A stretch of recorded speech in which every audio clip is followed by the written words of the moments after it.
Perfecto. Permítame un segundo. Yo comparto mi pantalla.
¿Me podrían confirmar si están viendo mi pantalla? Por favor. Sí, Sí se profe. puede ver. Listo, perfecto. Entonces retomamos nuestra conversación del día de ayer y recuerden que ayer lo que hicimos fue una breve introducción para hablar de unos elementos teóricos que son fundamentales en el análisis de las series de tiempo, que tienen que ver con la existencia de unos componentes. Lo que dijimos es, mire, las series de tiempo no son más que una manera de organizar información de forma cronológica. Con las series de tiempo, entonces uno puede hacer agregaciones y puede moverse en la granularidad y saber si yo puedo ir de la hora al día, al minuto, a la semana, etcétera, y puedo ir agregando los momentos del tiempo, pero en general, todas las series de tiempo, cuando estamos por esa ruta que estamos siguiendo, que es las metodologías para variables cuantitativas, tienen componentes. Y esos componentes son tendencia, estacionalidad y el componente aleatorio o el ruido. Y lo que iniciamos ayer, o hicimos un pequeño ejercicio de cómo esos componentes se pueden agregar y conforman la serie de datos. ¿Qué hicimos entonces en nuestra primera serie de tiempo? Fue este ejemplo práctico y lo que hicimos fue crear una serie de tiempo de forma intencional con unas propiedades específicas. ¿Cuáles son esas propiedades específicas? Bueno, dijimos, miren, vamos a tener una serie que tenga un incremento lineal de 0,2 cada día. Entonces, ese crecimiento lo pueden ver ustedes acá. Siempre ven que la serie está creciendo.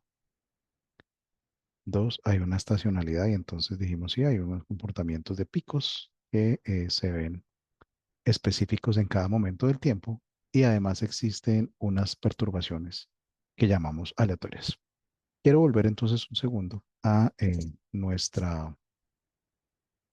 nuestro ejercicio del día de ayer para revisar nuevamente ese código y poder volver a ver nuevamente qué hay detrás de este ejercicio. Yo estoy seguro que ustedes lo vieron, pero ayer lo hicimos al cierre de la clase en los últimos 10 minutos, entonces vamos a hacerlo hoy con un poquito más de tiempo como para detallar algunos elementos que posiblemente se escaparon el día de ayer y que quiero que hoy tengan en cuenta.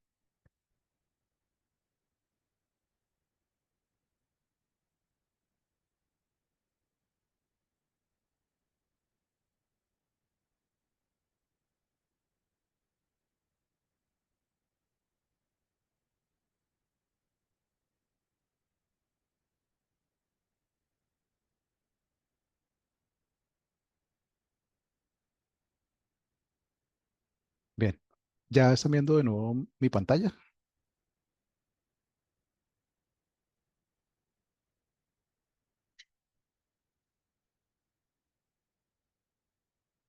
Hola, hola, ¿me escuchan? Sí, Sí, profe. sí lo vemos. Gracias. Sí. Entonces, vamos a pasarnos al mundo de las aplicaciones. Entonces, recuerden que estamos utilizando Python. Python tiene varias versiones. Acaba de lanzarse la versión 15. Están las versiones estables antiguas, desde la 11 hasta la 13. Dependiendo de la versión de Python que usted tenga, pues aparecen unas librerías que tienen más o menos funcionalidades, otras que son compatibles con ciertas versiones, que le estoy diciendo que hay versiones de Python donde una librería funciona en la versión 13.3, pero si usted se pasa a la versión 14, posiblemente no esté operando. Entonces, tema número uno para tomar en consideración es cuando esté usted haciendo análisis de Python y vea que su código posiblemente no funciona, verifique si está el mismo la misma versión del lenguaje que está utilizando. Y, eh, y en este ejercicio, pues vamos de nuevo a demostrar que una serie temporal no es más que la unión de unos componentes específicos que llamamos tendencia, estacionalidad y ruido o componente aleatorio. Entonces, ¿qué tenemos acá? Paso número uno, vamos a importar las librerías. NumPy, Pandas y Matplotlib son librerías básicas que se utilizan para el análisis de datos. Tenga presente que estamos haciendo análisis de datos utilizando Google Colab, que estos materiales se los compartí ayer a ustedes, pero que además ustedes tienen esta información también en la plataforma de LitLogis. Entonces pueden acceder a este notebook cuando necesiten. Que este notebook no es más que un ambiente específico en el cual ustedes pueden escribir código, no es el único, pueden utilizar cualquiera. Ayer, de hecho, una persona que participaba nos contaba que él usa Spider. Hoy voy a mostrarles un ejercicio utilizando también otra interfaz de programación. Esto a la larga es donde usted quiere escribir el código. Que esta versión la utilizamos porque son unos recursos gratuitos, pero no lo limita en ningún caso a utilizar esta interfaz de programación. Puede utilizar cualquiera que usted decida. La particularidad que tiene Jupyter es que usted va escribiendo código por celdas y va ejecutando código por celdas. Entonces, depende del gusto que usted tenga, pues no hay problema que utilice una u otra herramienta.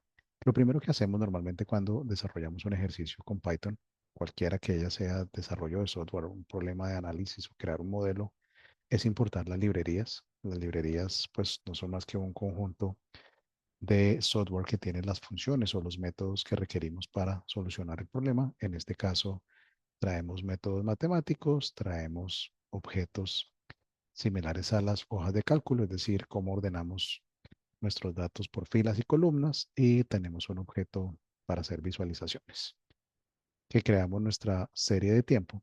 Y entonces en esta primer celda hacemos todo el ejercicio.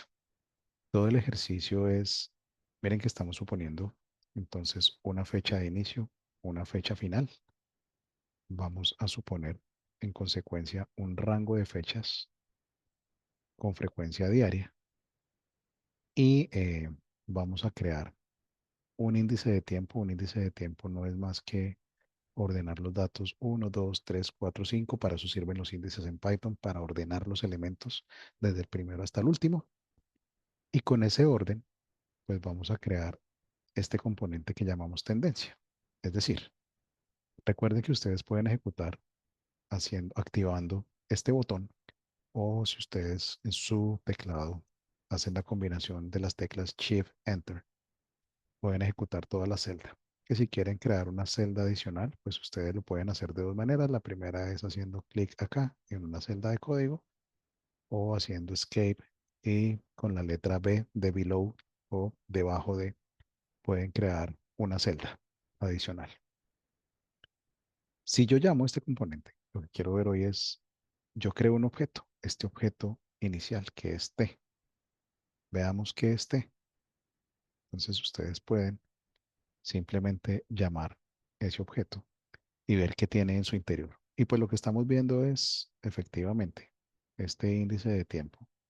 No es más que un orden de números. Miren, es una secuencia numérica desde el cero. Recuerden que Python, el primer elemento siempre es el elemento cero, o la secuencia siempre inicia en cero, o el índice siempre es cero, el primer, hasta 365. ¿Qué quiere decir esto? Que en este caso tenemos 366 días. ¿Sí? tenemos 366 días porque nosotros creamos fechas desde el 1 de enero hasta el 31 de diciembre. ¿Mm? Nota, tenga presente que aunque conceptualmente decimos que el día tiene 365 años, dependiendo del año, hay más o menos días. Entonces, en este caso, simplemente lo que hace transparentemente, yo voy a crear una serie de datos con el total de datos que usted me acaba de dar. ¿Mm?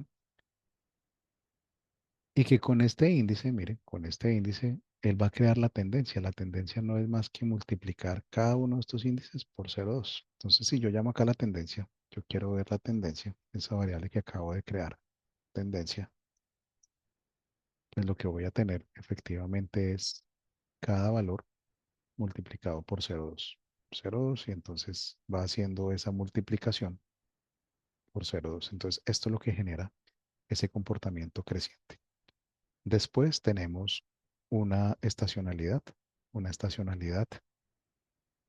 que le hemos definido un periodo de 30, ¿sí? Entonces, como estamos hablando de nuestra frecuencia es diaria, pues estamos hablando de que la estacionalidad se da cada 30 días o si lo quiere ver de otra manera, que la estacionalidad se presenta de forma mensual. Para eso, pues definimos esta función. Como les decía ayer, puede ser cualquier función, no interesa.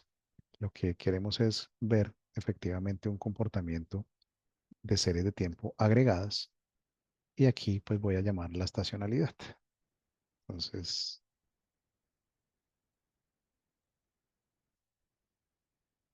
señor, pregunta Ricardo. No, disculpa, se me levantó la mano. Ah, bueno, listo. Entonces, aquí están los valores de estacionalidad. Entonces, los valores de estacionalidad, de nuevo, son un conjunto de números con un comportamiento cualquiera que él sea, donde pues lo que estamos suponiendo es en este caso es el resultado de multiplicar estas variables. Y después existe el ruido. El ruido que recuerden es el componente aleatorio, que sigue en este caso pues una distribución utilizando la librería NumPy. Estamos suponiendo que sigue un comportamiento aleatorio basado en la distribución normal. Entonces yo puedo llamar de nuevo ese componente. Y como se dan cuenta, tengo otra serie de números. Que mi serie de datos, en consecuencia, va a ser agregar estos tres valores. ¿M? Entonces, la tendencia, la estacionalidad y el ruido.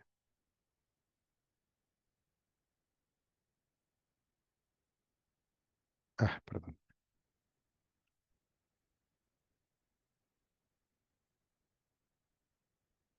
Y entonces, estos son los valores de mi serie de tiempo. Es decir, acá tengo cada uno de los valores para cada día que estoy suponiendo esta serie de tiempo. Y que finalmente lo que estoy diciendo con esta última línea de código es, yo quiero crear un objeto o un data frame. Es decir, yo quiero poner en conjunto esta serie de tiempo, esto que acabo de crear, la serie de tiempo, con las fechas, donde las fechas van a ser el índice de ese objeto que estoy creando. Entonces, cuando yo llamo este objeto,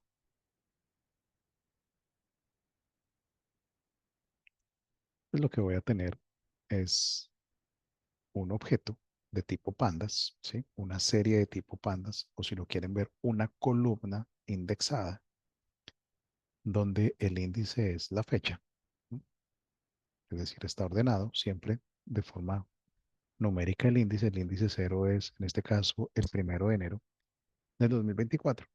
Y tengo la serie, que en este caso la serie no le he puesto ningún nombre, simplemente ordené mis datos de forma cronológica. ¿Mm? Señor Oscar, Eh, Profe, buenas noches. Qué pena, unas preguntas hola, es que me pregunta. surgieron en el código. No sé si su merced me hace el favor de subir, porfa, Claro, dime, el ¿a código. dónde? ¿A dónde? ¿A dónde, Arriba, Oscar? arriba, arriba, arriba.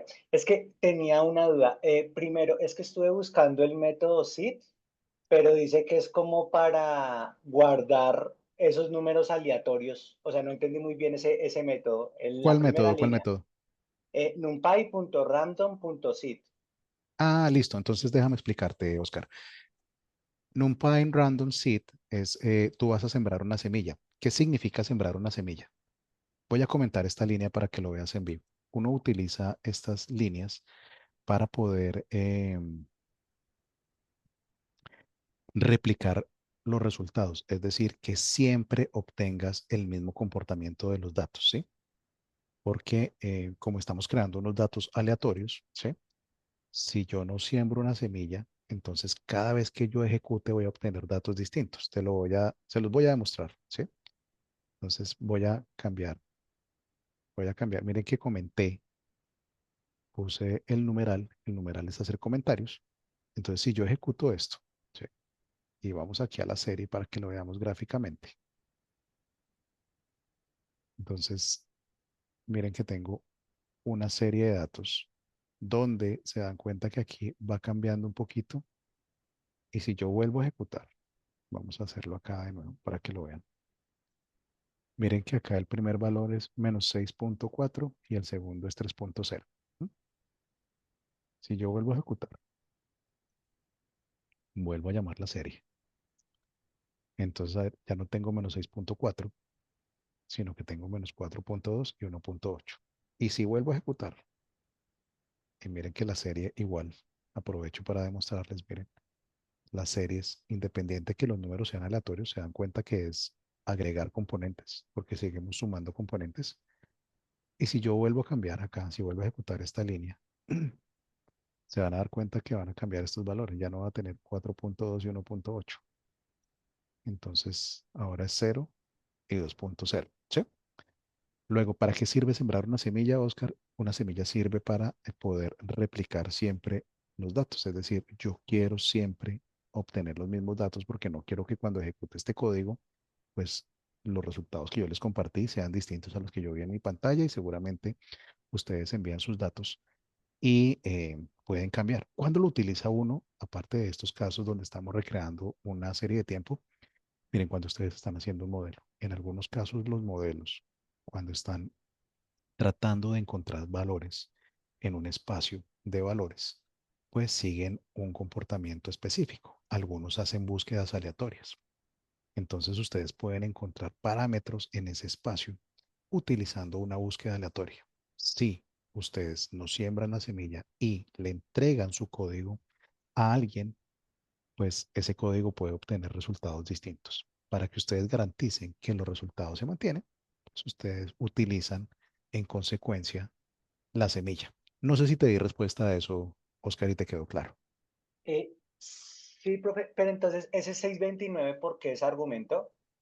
No hay ninguna explicación, Oscar. Puedes utilizar cualquier número. No tiene Ah, nada ok. que ver. Es un número que tú pones. O sea, puede ser el que se te ocurra, el de tu preferencia, eh, el que quieras. No Esto interesa. está más ligado a métodos numéricos, ¿no, John? Sí, La señor. generación aleatoria la generación de números aleatorios a través de una semilla, de un número semilla. Exactamente. Y esta serie aleatoria se genera con este número semilla, pero el número puede ser cualquiera y en consecuencia yo utilicé el 629, pero ustedes pueden utilizar cualquiera. No existe un criterio para seleccionar un número semilla, cualquiera que él sea. Ah, ok. E independientemente si se me llega a apagar esta máquina, profe, que Sí. nos decían que más o menos la virtualidad por ser, digamos, gratis era más o menos unas 8 horas, ¿él me sigue conservando los datos o solamente los guarda mientras está encendida? No, entonces acá si la máquina se te apaga, ¿sí? Cuando la máquina se te apague, tú ya vas a perder lo que tenías cargado en la memoria, ¿sí? Recuerden que Python está haciendo ejecuciones en la memoria. Entonces esta instancia se acabó y lo que estaba en la memoria se borró. Pero ¿qué es lo importante, Oscar? Lo importante es que tú tienes este script, es decir, tu código, que tú siempre lo vas a poder ejecutar y obtener los mismos resultados. Por ejemplo, miren, ayer hicimos esto, yo estoy utilizando un entorno gratuito, igual que ustedes, y yo simplemente, mientras mantenga mi código, siempre voy a poder ejecutar mi código y obtener los mismos resultados, ¿sí? Entonces, que se te pierdan los datos, pues digamos que es una cosa temporal porque desde que tú tengas tu script, tú puedes siempre rescatar tus resultados. Ahora bien, cuando uno ya está haciendo un ejercicio, pues empresarial, por ejemplo, las compañías le entregan a uno instancias y entonces le dicen, mire, usted tiene acceso a estos recursos, puede hacerlo a través de estas máquinas, de estas instancias, de estos servidores, cualquiera que ello sea. Y pues ahí uno garantiza ya efectivamente que si estás utilizando un volumen de datos, mantengas la muestra para que no tengas que volver a crear la muestra, porque eso puede consumir recursos. Entonces, digamos que ahí es donde uno comienza ya a guardar eso. Pero mientras tengas el script, Oscar, siempre vas a poder recuperar tus resultados. Ya es más un tema de optimización de recursos, el que uno decida ejecutar todo el script o ejecute solo unas partes porque ha guardado los pasos previos. ¿Sí? Ah, ok. Profe, y qué pena, y otra inquietud que me surgió, pues yo de lo que había leído, entonces era NumPy, era la biblioteca que utilizamos principalmente para cálculos. Y Sí. Pandas era simplemente, digamos, era principalmente para orientarme y darme, llamémoslo así, el formato de Excel Mm, dentro de los sí, datos. sí, para Pero tener me, datos en filas y columnas o datos estructurados. pero me causó curiosidad en la parte de arriba cuando empiezas a hacer, a generar el primer, llamémoslo así, la primera matriz o el primer array de números aleatorios, utilizas NumPy, creas y, o sea, yo pensé que para hacer eso era que necesitabas pandas. Y al final para hacer la tabla bidimensional con la fecha y con los datos, ahí sí utilizas pandas. Entonces, digamos, o sea, como que Claro. me perdí la definición No, que no, tenía. no, no, no te preocupes, ven, te lo explico. Mira que estamos, ¿cuál es el propósito de esta introducción? ¿Cierto? El propósito de esta introducción es, desde la perspectiva teórica, tener claridad de, oiga, si efectivamente ya sé que una serie de tiempo tiene tres componentes, tiene la tendencia, la estacionalidad y el componente aleatorio, ¿sí? Que además las series de tiempo tienen un comportamiento cíclico y cuando estamos hablando de series de tiempo, espero tengan en su mente, estamos hablando de series de tiempo univariadas que pueden seguir estos métodos numéricos.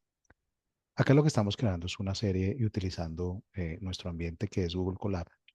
¿Y cómo vamos a crear una serie de datos? Yo lo que estoy creando es un conjunto de números aleatorios, si se están dando cuenta. Yo lo que estoy diciendo es, miren, yo quiero crear 366 datos que van a estar entre estas fechas y voy a crear un índice. ¿Por qué creo el índice con NumPy? Precisamente porque NumPy me permite crear ese tipo de objetos. En este caso, como tú lo mencionas, yo quiero crear un grupo de números con unas características. ¿Cuáles? Que estén desde el cero y lleguen hasta el total de números que tengo en la serie, que en este caso son 366. Entonces acá le estoy diciendo, créeme un objeto, en este caso un array, ¿sí? O una agrupación o una colección de números que arranque en cero y termine en 366. Y después de que ha hecho eso, quiero que ahora lo multiplique por 0,2. Y cuando lo multiplique por 0,2, a eso lo llamé tendencia. ¿M? Y después, entonces, quiero que me cree la estacionalidad. Y para la estacionalidad, quiero que multiplique 10 veces la función seno. ¿M? La función seno de multiplicar dos veces el número pi por t.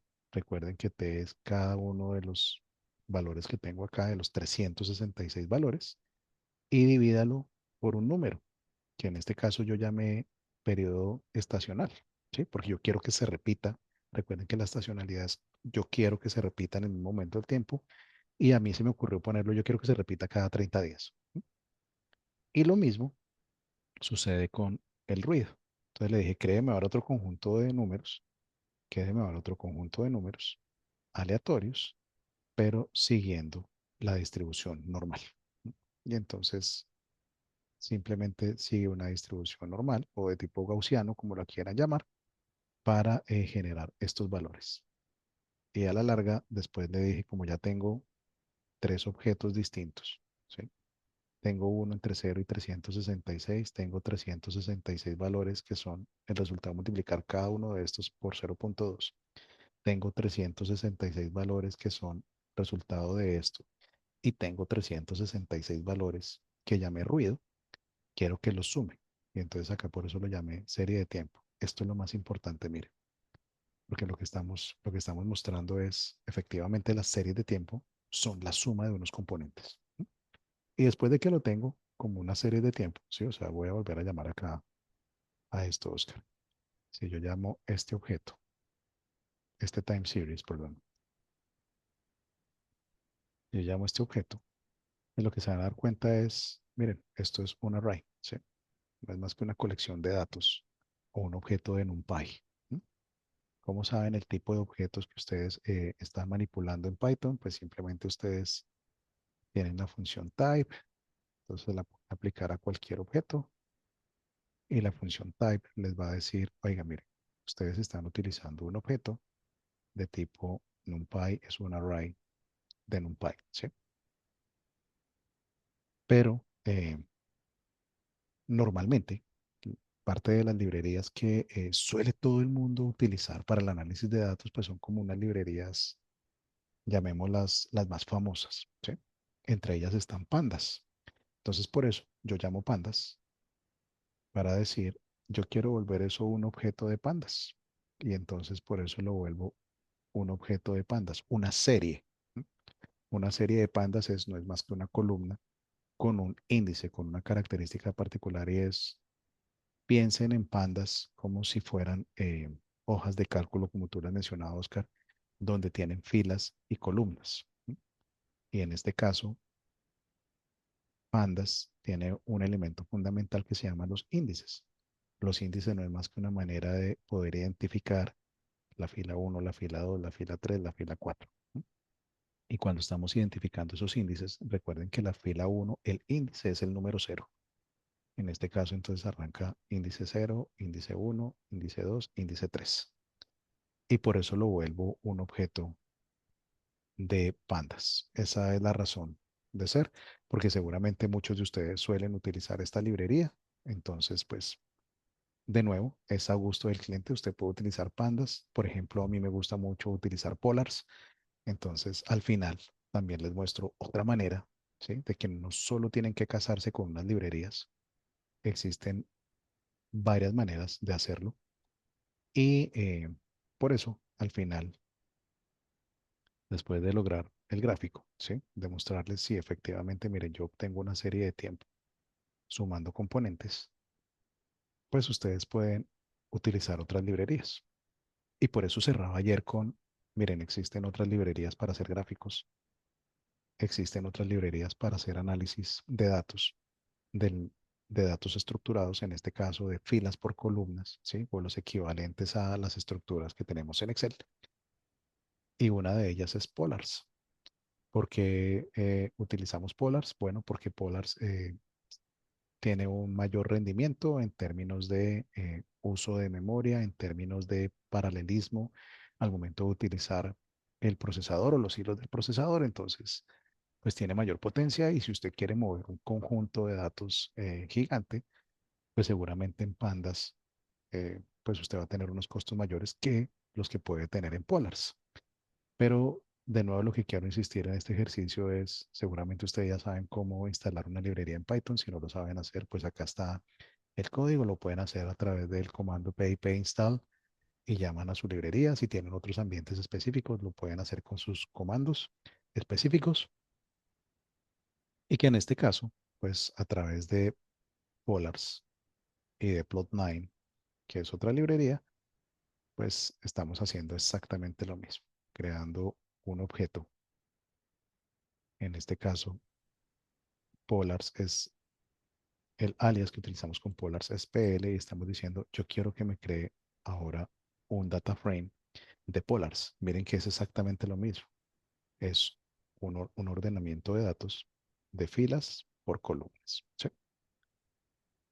Entonces, la única diferencia es qué tipo de librería quiere establecer, cuál es el caso de uso específico y además con cuál se siente usted cómodo, efectivo y la que le funcione está bien.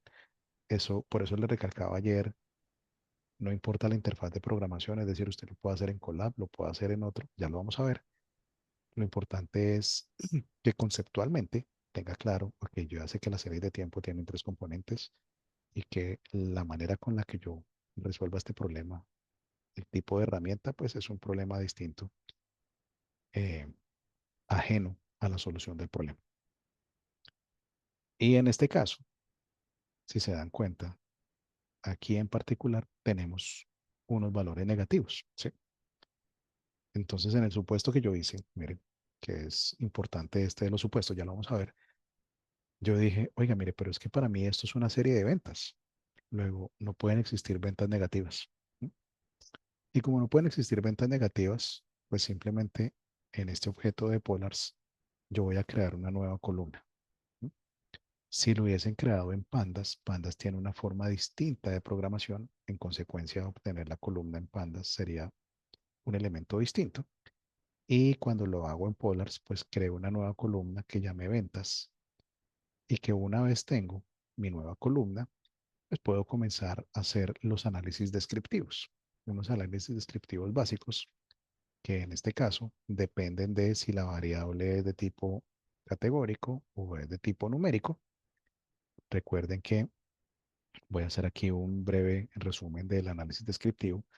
Cuando uno está haciendo análisis descriptivo debe tener en cuenta qué tipo de variable estoy analizando, si es una variable categórica o si es una variable numérica.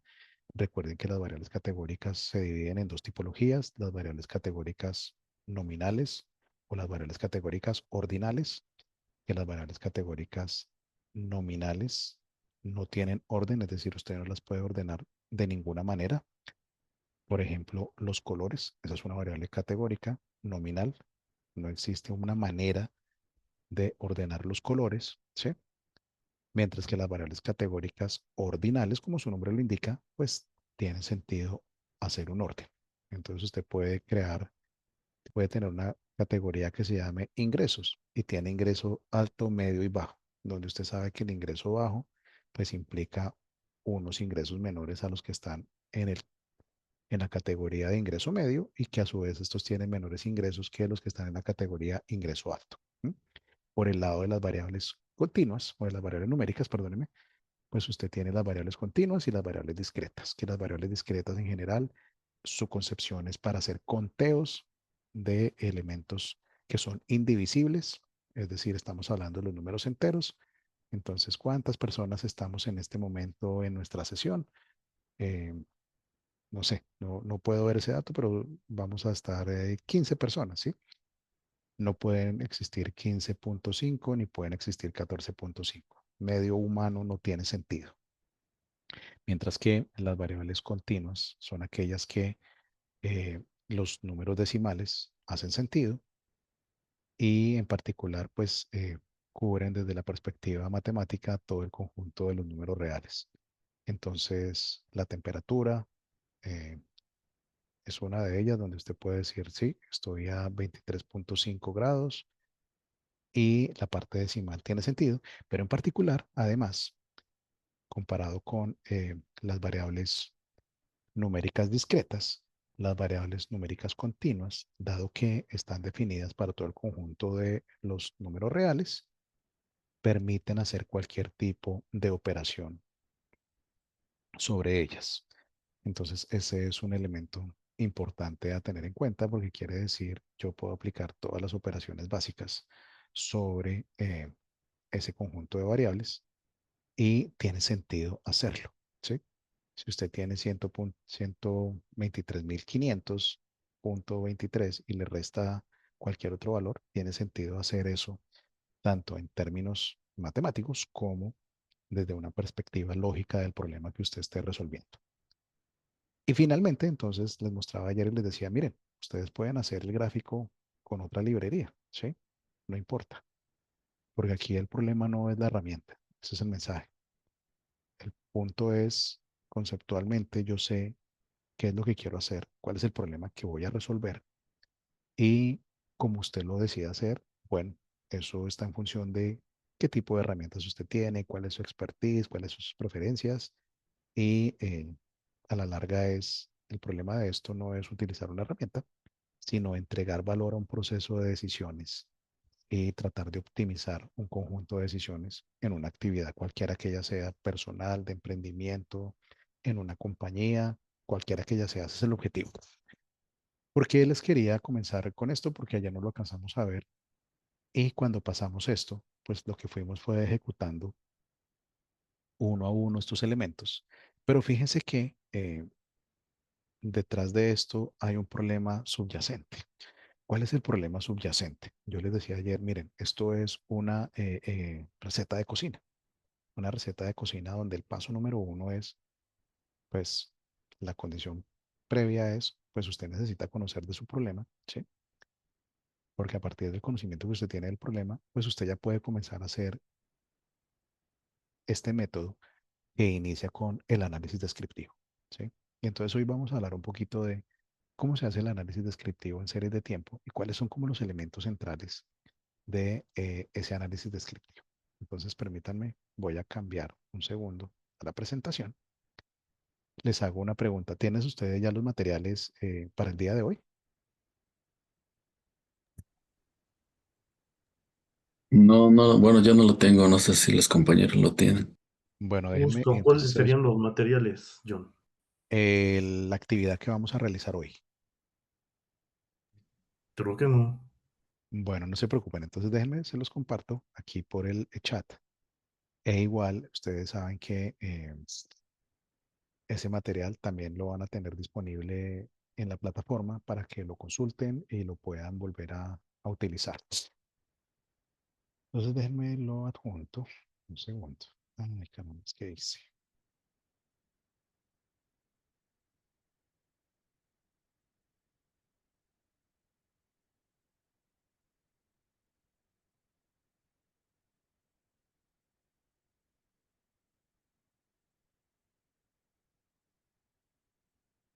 Entonces, miren, les acabo de adjuntar dos archivos. Son exactamente igual. Uno es, lo único que los diferencia es la extensión final del archivo. Uno es .py y otro es .ipyn, ¿sí? Es decir, el último es un notebook de Jupyter o el que pueden abrir directamente en Colab. Y el primero, el .py, únicamente es un script de Python, es decir, es un archivo escrito en Python donde no tienen celdas y no tienen el mismo comportamiento. Eso pues para mostrarles de nuevo, no es la interfaz de programación, no es la herramienta, es simplemente de que usted sepa utilizar el lenguaje de programación. Tenga claro en su cabeza cuál es el problema que quiere resolver y tenga clara la concepción teórica de cómo hacerlo. La herramienta es... ¿Ahí me están oyendo bien, Alexander? Y ahora sí. Bueno, entonces lo que vamos a hacer hoy es hablar un poquito de justamente de ese análisis exploratorio.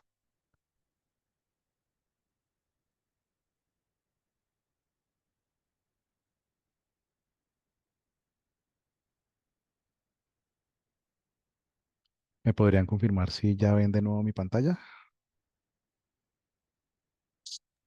Sí, ya se ve. Y están viendo la diapositiva completa, ¿sí? Sí, Listo, En el perfecto. modo presentación, en la parte del presentador. O sea, cuando Ah, está la carambas. diapositiva y cuando está mostrando la siguiente o la No, anterior. perdón, perdón. Entonces déjenme porque esto no es justamente lo que quiero. Quiero que lo vean completo.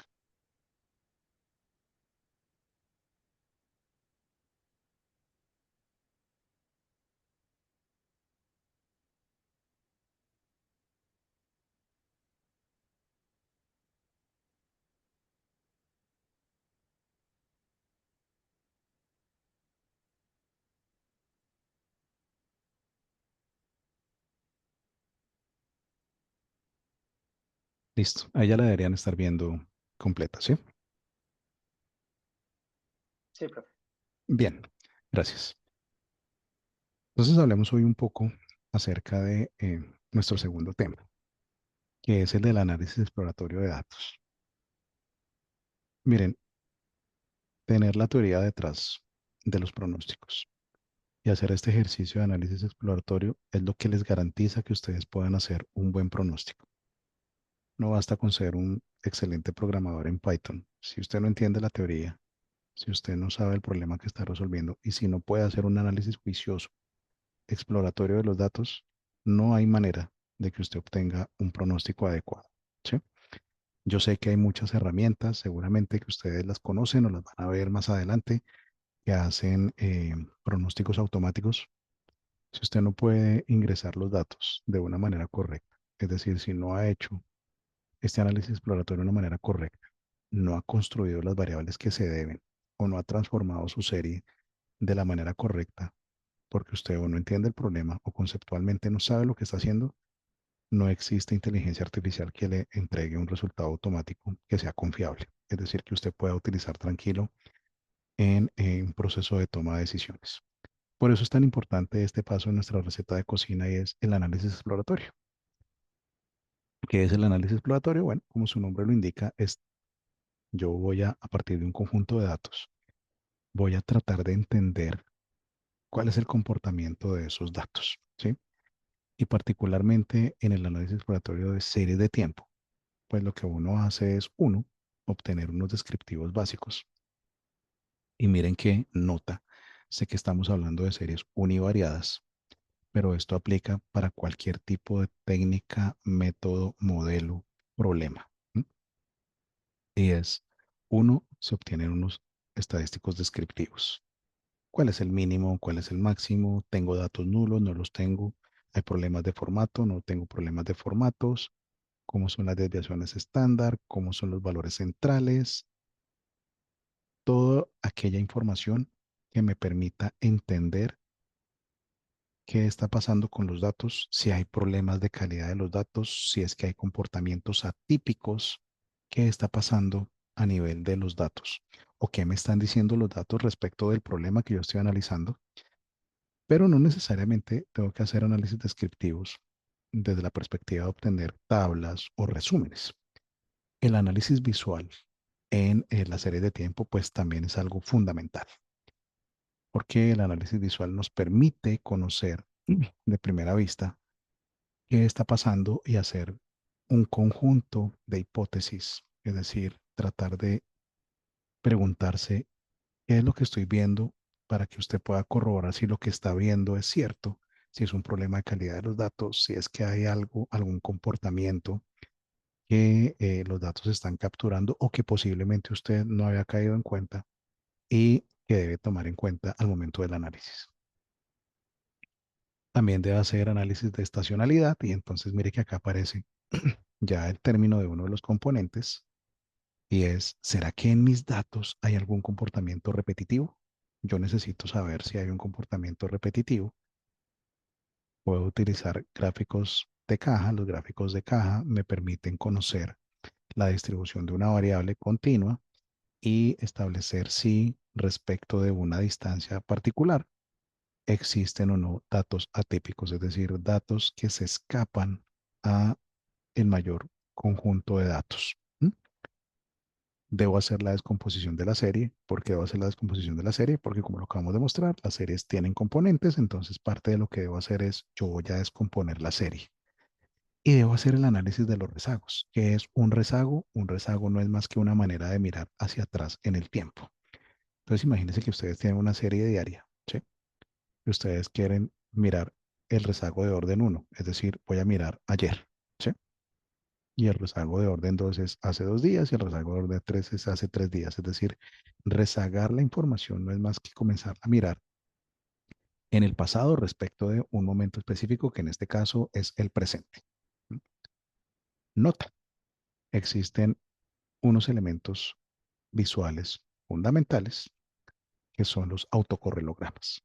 Y entonces, los autocorrelogramas, pues son este gráfico que están viendo acá, donde uno tiene en el eje horizontal los rezagos. Aquí está el momento actual.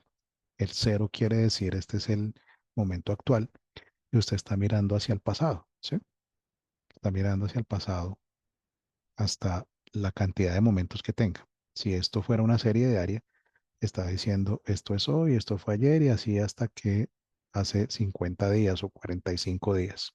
Si fueran meses, pues la semana actual y 45 semanas atrás. En fin, no importa la unidad de tiempo, lo que se está mirando es hacia atrás en el tiempo, ¿sí?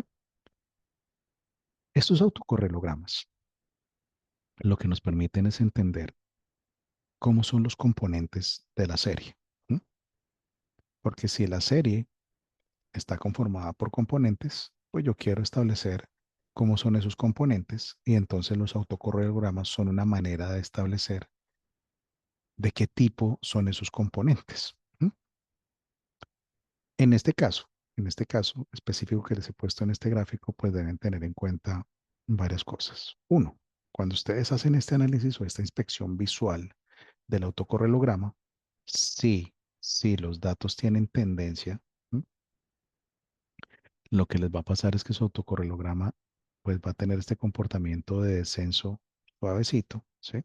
Se dan cuenta que esto se va reduciendo suave, no hay caídas bruscas, sino que es una caída progresiva, por llamarlo de alguna manera, o disminuye lentamente la serie. Y dos, hay unos valores que se repiten. ¿M? Entonces miren que con la misma frecuencia siempre hay uno que sube. Llega a un punto, sube. Si contamos aquí esto, sube y si volviéramos a contar, sube en el mismo momento del tiempo. ¿Sí? Lo mismo sucede con la estacionalidad. Y entonces, de un lado, yo puedo ver con este comportamiento visual, miren que la inspección visual es fundamental con los autocorrelogramas, y es si yo veo una caída que es breve, con unos puntos que se repiten, yo puedo decir, ya sé claramente que esa serie de datos pues tiene una tendencia, y lo mismo puedo hacerlo con las autocorrelaciones, donde la estacionalidad aparece, ¿sí? Con unos picos que se levantan siempre en el mismo momento del tiempo y que comparados con los otros rezagos, pues hay un cambio que es significativo. Es decir, visualmente ustedes pueden decir, ah, no, yo ya sé que acá donde se está repitiendo y está saltando la serie en el mismo punto, eso me está indicando que tiene estacionalidad y se da en el mismo momento del tiempo. En este caso, entonces tenemos un autocorrelograma que está combinando las dos cosas. De un lado, pues tiene la caída lenta en los valores, ¿m? Y de otro lado tiene acá los saltos que se dan en el mismo momento del tiempo. Adicionalmente, que existe una condición que deseamos en la serie de tiempo, particularmente en estas que estamos analizando de tipo univariado, y es el ruido blanco. ¿M? Y el ruido blanco, desde una perspectiva conceptual, ayer se los explicaba, el ruido blanco lo que quiere decir es un ruido que es imperceptible, ¿sí? Que en el caso de las series de tiempo, recuerden que el ruido es el componente aleatorio, lo que usted quiere decir es la aleatoriedad no tiene un efecto significativo en mi pronóstico, sino que está explicado más por otros elementos u otras componentes y en consecuencia eso hace que sea más confiable su pronóstico. El ruido blanco desde la perspectiva de los autocorrelogramas, ¿m?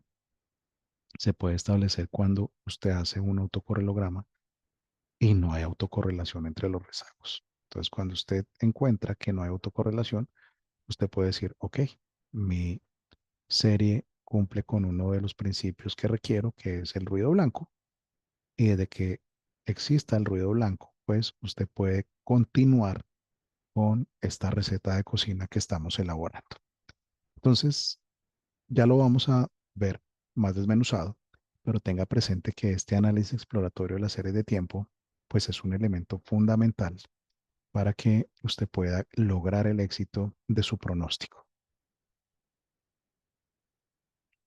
Y que cuando ustedes están haciendo análisis en series de tiempo, ¿m? Y están haciendo análisis exploratorio, pues recuerden que ustedes tienen que entender sus datos de muchas maneras. Muchas maneras es, aquí les he puesto unos datos o unos gráficos en realidad de cómo analizar una serie univariada, ¿sí? Porque el que ustedes estén analizando una sola variable no significa que ustedes no puedan extraer más información de esa variable, ¿sí? Que en este caso, por ejemplo, pues lo que ustedes pueden ver es una serie de datos, ¿sí? Que está en términos mensuales, pero que yo simplemente la grafiqué viéndola por años. Y entonces yo dije, oiga, yo quiero saber cómo eran los mismos meses en distintos años. Y acá lo tienen, miren. Entonces, ustedes podrían haber hecho este gráfico teniendo toda la serie completa, ¿sí? Y viendo todo el comportamiento, pero miren que ustedes también pueden hacer análisis utilizando esa granularidad de la que hablábamos ayer, ¿sí? Pero aquí viene algo importante. Por eso lo puse a la izquierda en la parte inferior y es la ingeniería de variables, ¿sí? La ingeniería de variables en las series de tiempo univariadas. En general hace referencia a yo puedo hacer análisis creando agrupaciones temporales, porque yo quiero ver si ese comportamiento se da independiente del tipo de agrupación. En este caso, miren que este gráfico me está mostrando que independiente del año, miren que acá tienen una serie con varios años, ¿sí? Siempre en los mismos meses se da el mismo comportamiento. Entonces a principio de año cae, en el mes de mayo comienza a subir hasta julio, de julio a octubre cae y de octubre a diciembre vuelve y sube. ¿Se dan cuenta? Lo cual les permite concluir a ustedes, sí, miren, pues han pasado aquí, tenemos un conjunto de 10 años, más de 10 años, de hecho, están ahí graficados, y miren que el comportamiento de la serie es similar, ¿sí? Es decir, si hay un comportamiento específico o estructural dentro de esos datos, independiente del año, cuando yo miro los meses a lo largo de cualquier año, en los meses de julio, yo sé que estoy en un pico, y en los meses de octubre y de abril estoy en la parte más baja, ¿sí? Y que con la misma información ustedes pueden hacer un análisis semanal, ¿sí? Y entonces yo puedo ver ahora por meses, perdónenme, puedo ver por meses. Acá tienen por meses cómo son los días, ¿sí? Entonces tengo acá distintos meses, tengo los 12 meses del año y tengo los días de la semana. Y entonces yo quiero saber si cómo es el comportamiento de los días. Y lo que me doy cuenta de eso, oiga, mire, al principio de la semana suele ser mayor la presencia del evento que en el fin de semana. Los fines de semana, viernes, sábado y domingo, esto cae, mientras que el resto de la semana, pues es un comportamiento como los lunes siempre suelen ser mejores y los martes, y de ahí para allá comienza a caer. ¿Se dan cuenta? Ustedes siempre tienen una serie de tiempo las maneras de poder hacer eso que llamamos ingeniería de variables, pero que a la larga no es más que un análisis exploratorio de los datos y es, yo quiero entender específicamente qué está pasando con mis datos. Yo quiero saber si el comportamiento de la serie de tiempo que yo estoy suponiendo es real o no es real. Y existen muchas maneras de lograrlo, pero noten cómo, en este caso, el análisis visual es una herramienta muy útil porque les permite de entrada ver y comprobar y decir, sí, yo sé efectivamente que esta vaina es igual, ha sido igual todos los años, no existe ningún elemento que me indique que este año tenga por qué ser diferente. ¿No? Estoy seguro que si yo sigo este comportamiento este año, mi pronóstico va a estar bien hecho, porque pues ya sé que a la larga de la última década siempre ha pasado lo mismo, no veo por qué no suceda lo mismo el año que viene. ¿Se dan cuenta?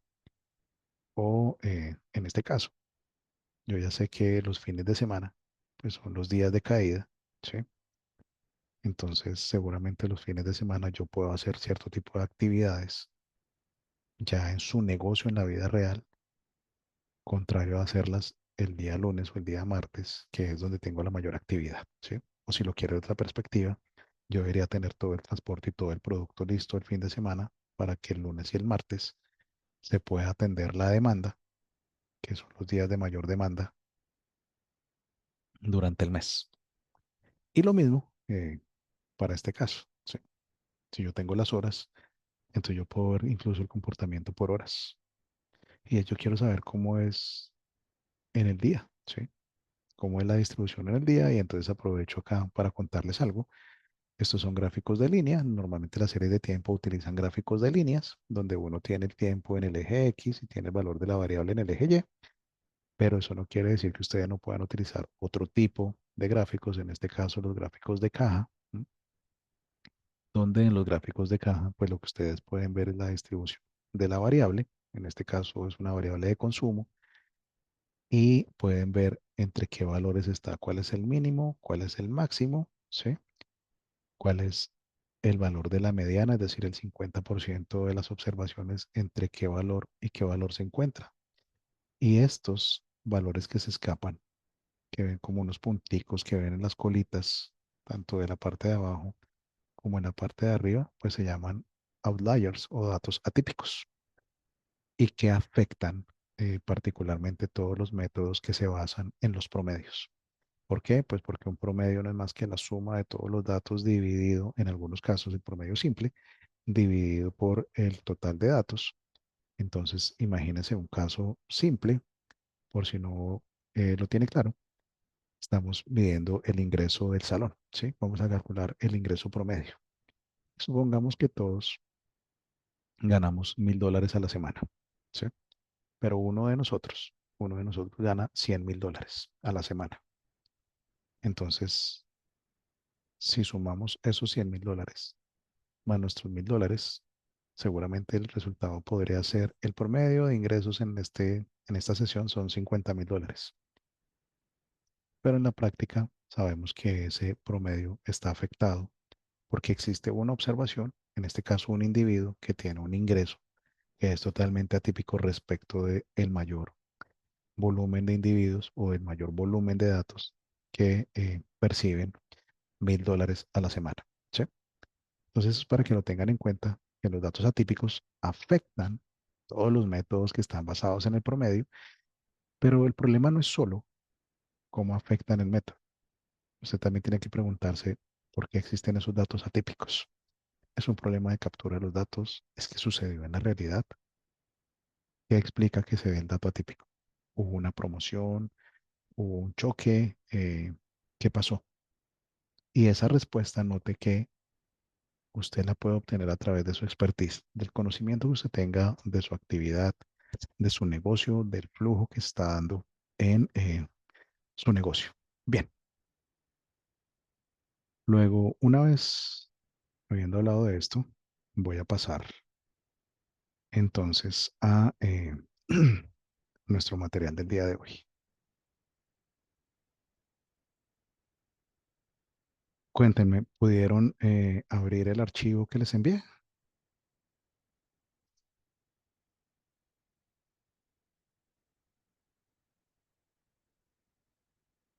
Sí, sí, sí pudimos, pero nos falta el dataset. Listo, entonces vamos para allá.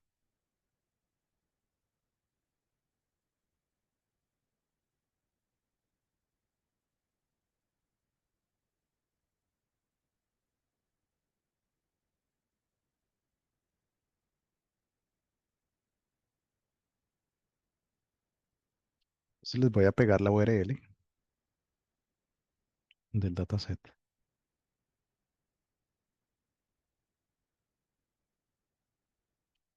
Miren que en la diapositiva del día de ayer yo tenía este link. Entonces voy a darles acá, copiar link. Ah, caramba. Lo abrimos. Lo voy a copiar acá y lo voy a pegar en nuestro chat.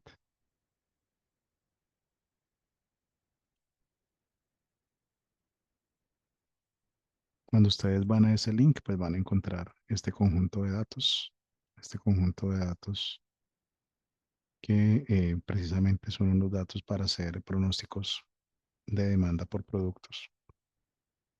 Está la página de Kaggle. Kaggle es una comunidad de personas interesadas en Machine Learning, inteligencia artificial, y donde se hacen concursos, cursos, en fin, distintas actividades relacionadas y también se cargan conjuntos de datos. Cuando ustedes entran a este link, entonces van a encontrar aquí la opción de descarga.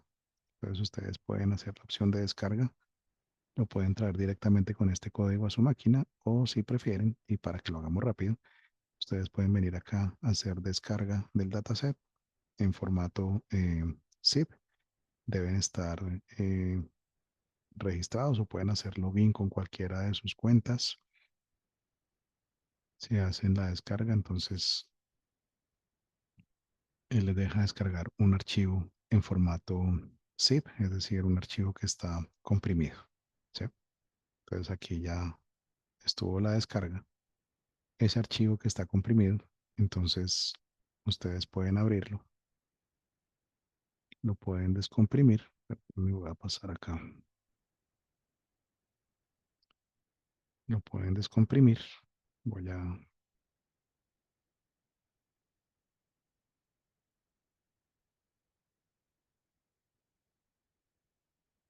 descomprimirlo acá.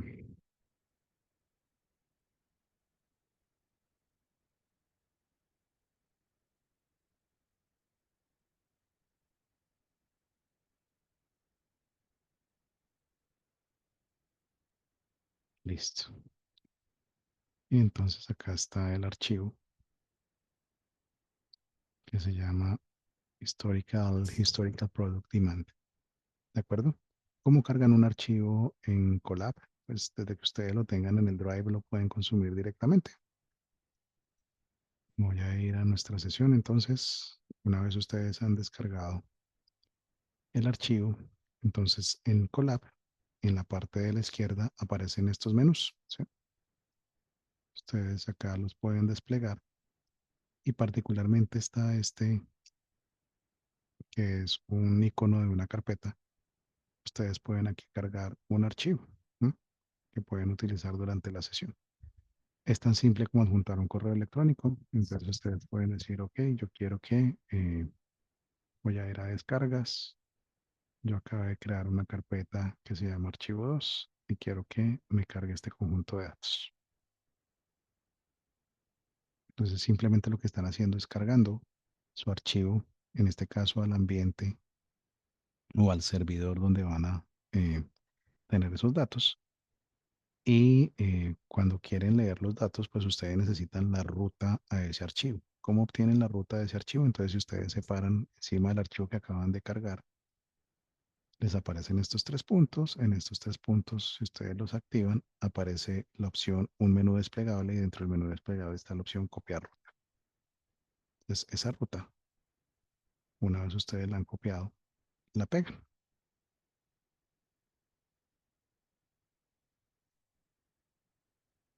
Y acá les aparece la ruta del archivo. Entonces, hagamos hoy un análisis exploratorio de datos. Lo primero es vamos a llamar las librerías que se requieren. Entonces, de nuevo vamos a hacer este ejercicio con pandas.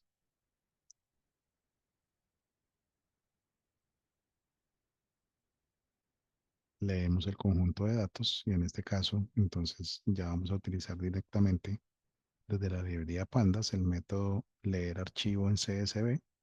Claro, evidentemente ustedes tienen que saber el formato en el que se encuentran sus archivos, cuál es el separador, en qué formato están guardados los archivos. Es una base de datos, es un archivo plano, separado por comas, por punto y coma, por pipes, por tabuladores, de dónde proviene la fuente de datos.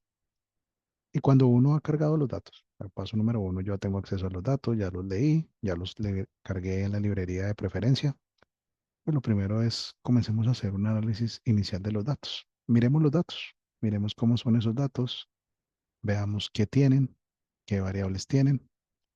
Entonces, en este caso, miren que este conjunto de datos que hemos descargado de esa página de Kaggle, pues tiene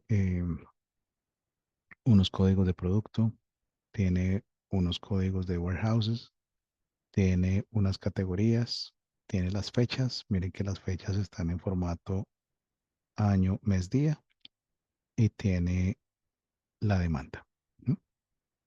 Entonces ya sé que tengo 1, 2, 3, 4, 5 variables, que esas 5 variables pues ya sé que esta es una variable categórica, esta también es una variable categórica, esta es una variable categórica, tengo una variable numérica y tengo una variable de tiempo, ¿sí? Luego, en consecuencia, de entrada ya sé que tengo un par de variables que puedo utilizar para modelar desde la perspectiva de series de tiempo, porque tengo el tiempo y tengo una variable numérica, ¿sí? Que con el método info, ¿no? Miren que yo lo que he creado es un objeto o un data frame leyendo esos datos. Con el método info, yo puedo conocer cuál es la estructura de esos datos, ¿sí? Cómo están esos datos y a la larga cuántos datos tengo en total.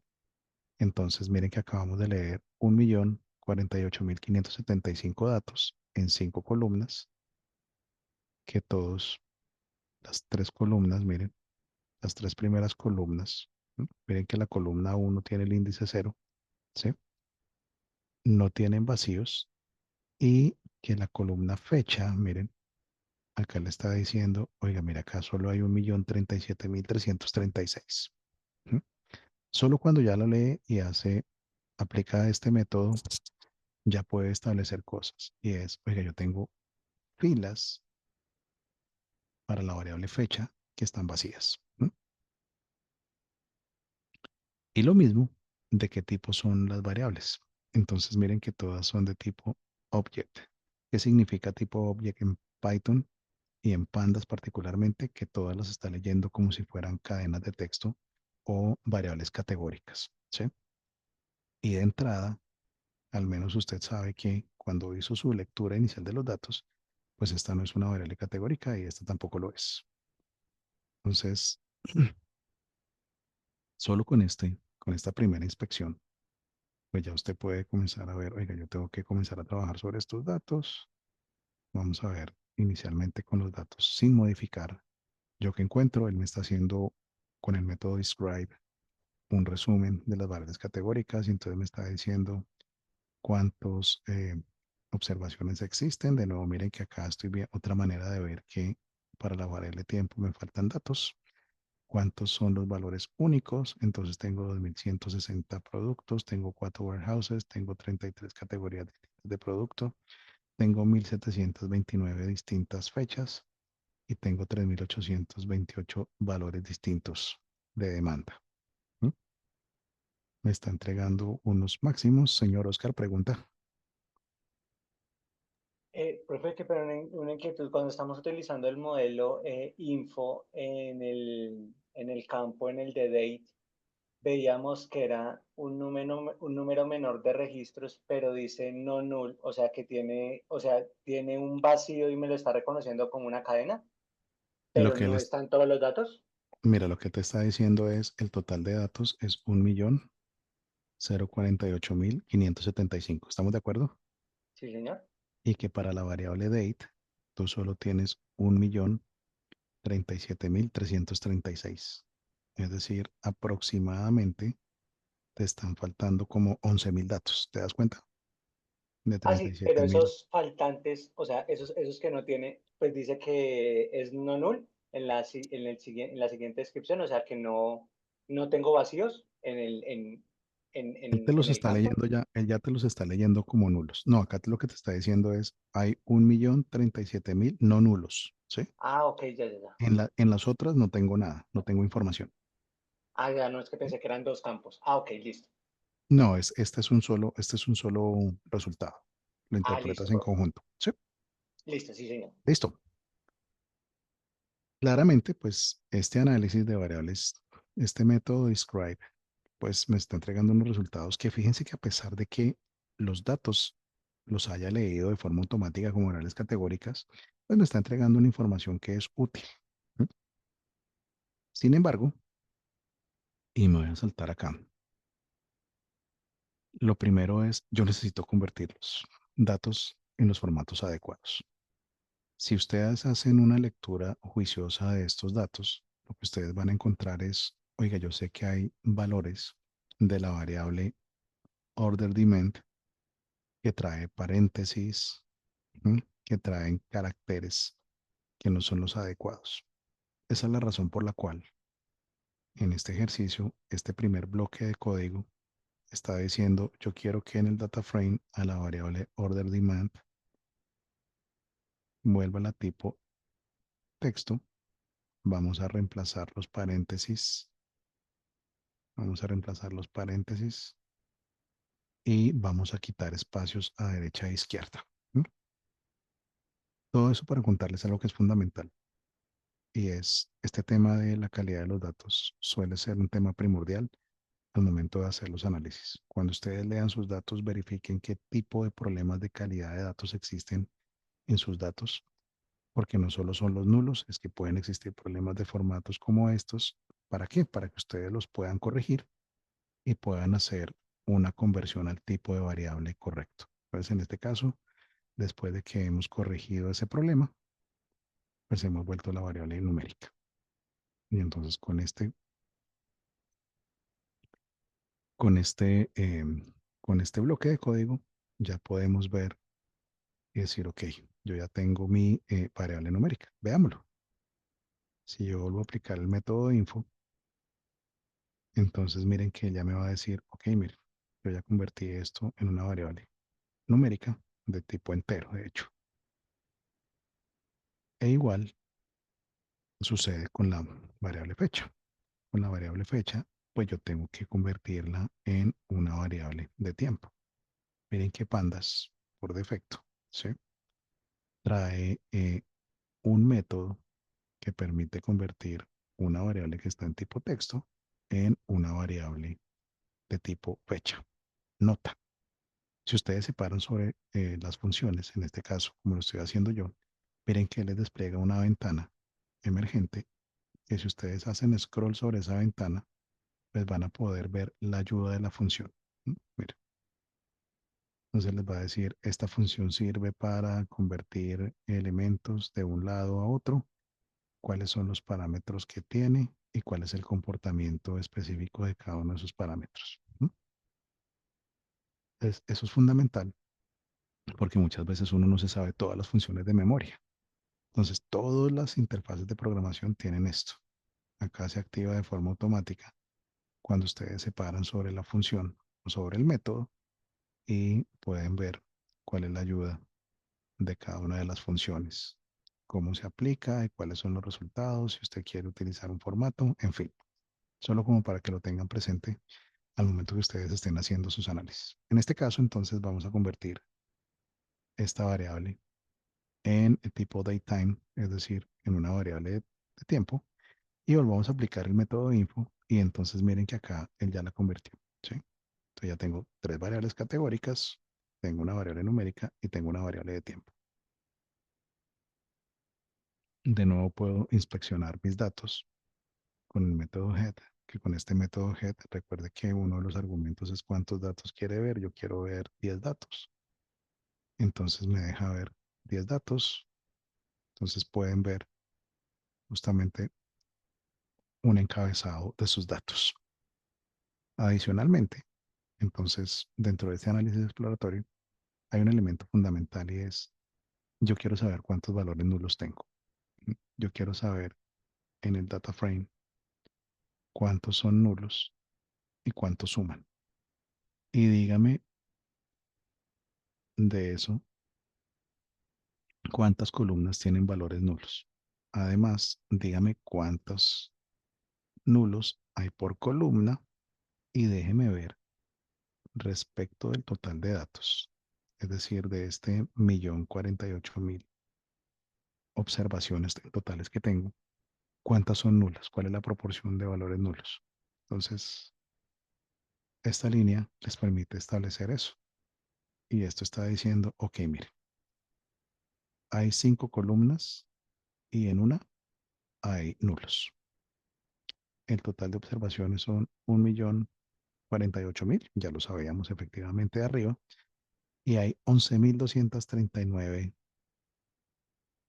filas vacías en esta única columna que ya sé de antemano que es la columna de fecha, ¿sí? Y que estos 11.239 registros, como proporción del 1.048.000, es apenas el 1.7. Es decir, ustedes tienen el 98.93% de su información completa para hacer un análisis. Luego podría uno decir, pues tengo el 98% de la información, creo que tengo un volumen suficiente de información para tomar decisiones. ¿Dónde se encuentran esos datos nulos? Sí, ya sé que lo sabemos por ese análisis descriptivo que estamos haciendo, que están en la variable date. Sin embargo, pues tienen un método adicional, que es el método isNA, ¿no? Que aplicado a todo el data frame, ustedes pueden obtener la suma o el conteo total de esos, de esos valores. Entonces ya tengo confirmado efectivamente 11.239 nulos en mi variable de tiempo. Y que una vez ya he hecho, miren que hice el primer ajuste.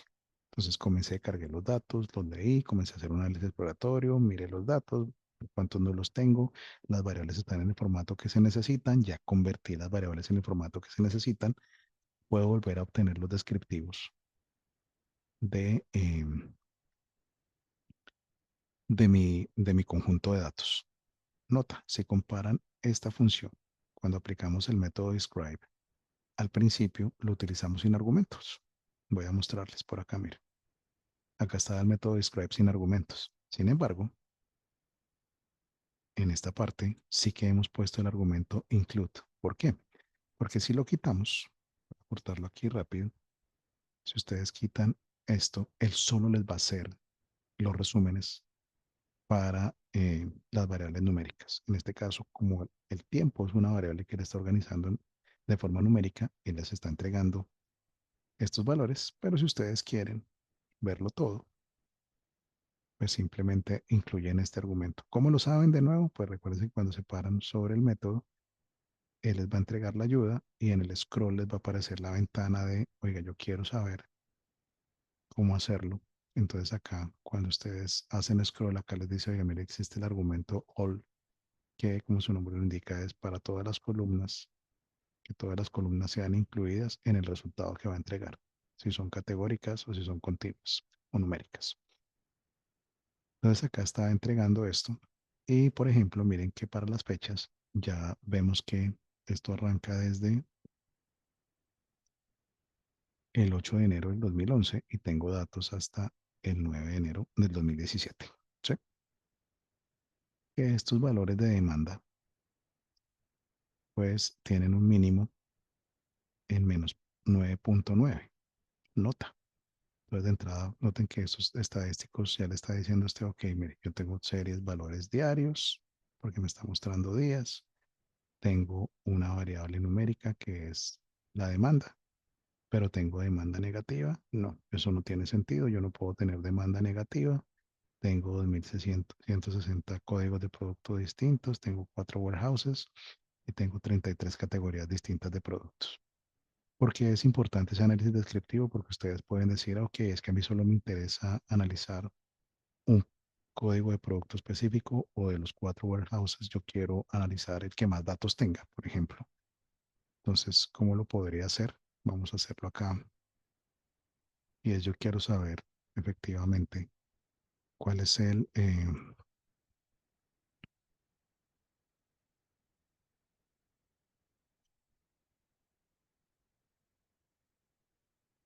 yo quiero saber cuál es el warehouse con más observaciones.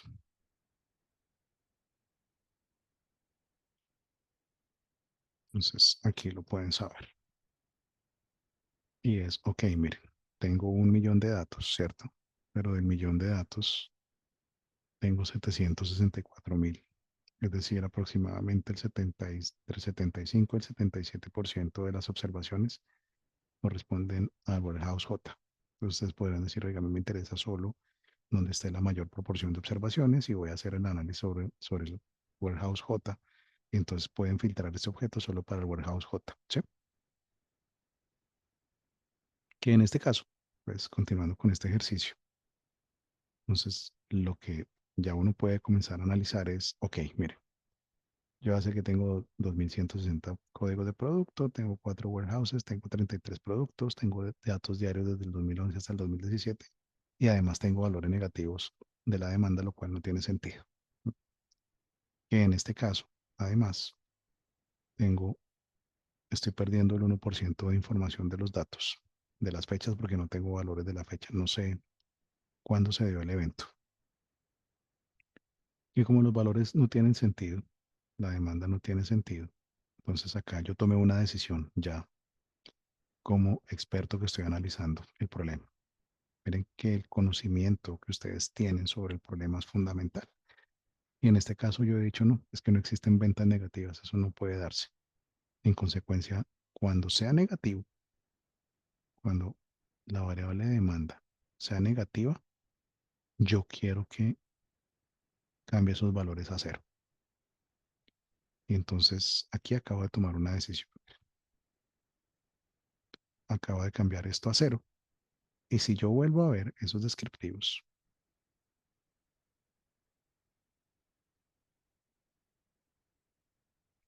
y no le vamos a poner el método all, miren que para mi variable de demanda, el mínimo es cero. ¿Sí? Tiene sentido decir que no vendí, pero no que tuve ventas negativas. Entonces, miren que acá acabo de tomar una decisión justamente basado en mi criterio experto. Por eso quien está analizando el problema sabe lo que puede o lo que no puede hacer. Y eso se lo da a usted el conocimiento que usted tiene de la actividad. ¿Sí? Estas cosas no se hacen automáticas en las librerías o las librerías lo pueden hacer automático, pero como no entiende el problema al nivel que lo puede entender usted, pues puede hacer cualquier disparate al momento de tomar este tipo de decisiones. Listo, entonces ya cambié mis valores negativos en demanda y dije, bueno, si es negativa, póngale cero.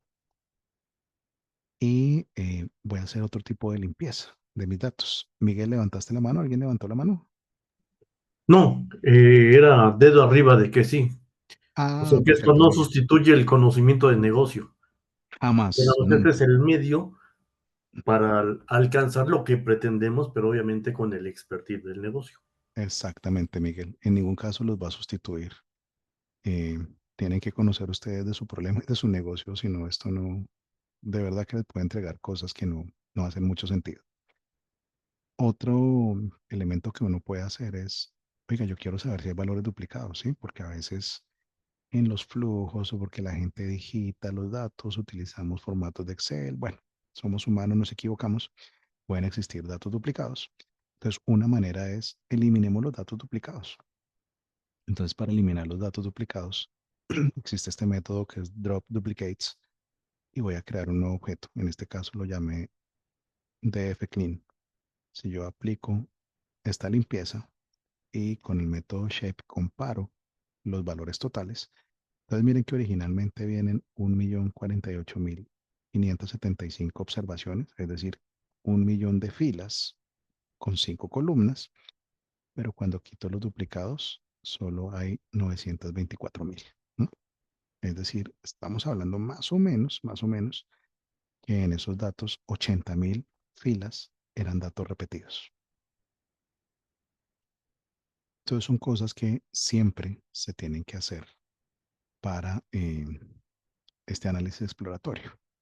De otro lado, y para terminar nuestra sesión del día de hoy, pues viene de nuevo ese conocimiento experto, ¿sí? Yo lo llamé aquí la decisión ejecutiva, ¿sí? Pero en realidad es una decisión de experto. Y cuando usted la tome, la tiene que sustentar respecto de a quién está entregando los resultados. Señor Ricardo, No sé si me escucha. te escucho Eh, perfecto. para determinar qué es duplicado, ¿en base a qué lo hizo? Estoy revisando que toda la fila, en este caso las 5 columnas, tengan los mismos valores, ¿sí? Entonces Ok. tengo los mismos valores de la misma categoría, del mismo producto, para el mismo día, el mismo valor de ventas, ¿sí? O sea, se está comparando igual la fecha y el valor. Si son iguales, se considera duplicado. Se considera duplicado si las 5 columnas, en este caso, voy a volver acá un segundo. Si tengo, imagínate que tengo aquí abajo, tengo producto 0993, Warehouse J, categoría 028, el 27 de julio del 2012 y tengo 100, ¿sí? Ok. Porque quiere decir, oiga, yo volví a ingresar esta información en mi sistema o algo pasó y esto, las ventas fueron solo de 100 y me aparecen 2 veces las ventas de 100. Porque quito los duplicados, porque si tengo que agregar o eso me podría generar un problema de decir, oiga, es que yo se había vendido cientos, pero tú sabes que en la realidad solo habías vendido 100, ¿sí?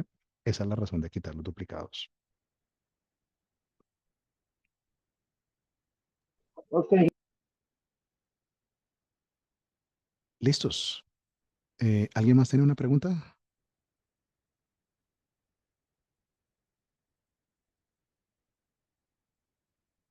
Bueno, señor Randall. Hey, ¿qué tal, John? Quería hacerte tengo una consulta. Yo he estado trabajando con un dataset de mis datos del trabajo, pero no sé si alguien le ha pasado que cuando yo utilizamos Excel 365 a la hora de guardarlos como CSV, pues la librería Panda después me da un error de codificación, por más que trato, vieras qué problemas tengo. No sé si usted tiene alguna expertise o alguna herramienta aparte de Excel como para poder manipular los datos en CSV en ese formato. Entonces, Randall, mi recomendación es guárdalos como un formato plano, guárdalos como un formato plano y con unos separadores específicos, donde al momento de guardar, no guardes ningún tipo de formato porque Excel cambia los formatos y cuando Pandas o Python lee, él necesita entender qué tipo de formatos están haciendo. Si les parece bien, mañana hacemos un ejercicio guardando unos datos desde Excel para que pueda solventar ese problema, Randall, porque sé que eso nos pasa a todos. Entonces, claro que si mañana arrancamos nuestra clase más con eso, si les parece bien. No, no, excelente, excelente, me parece muy Excelente, bien. Súper. gracias. Bueno, pues entonces a todos muchísimas gracias. Les deseo un feliz resto de noche y nos vemos el día de mañana. Muchísimas gracias. Gracias, gracias a todos. Buenas noches. Gracias. Hasta luego, buenas noches.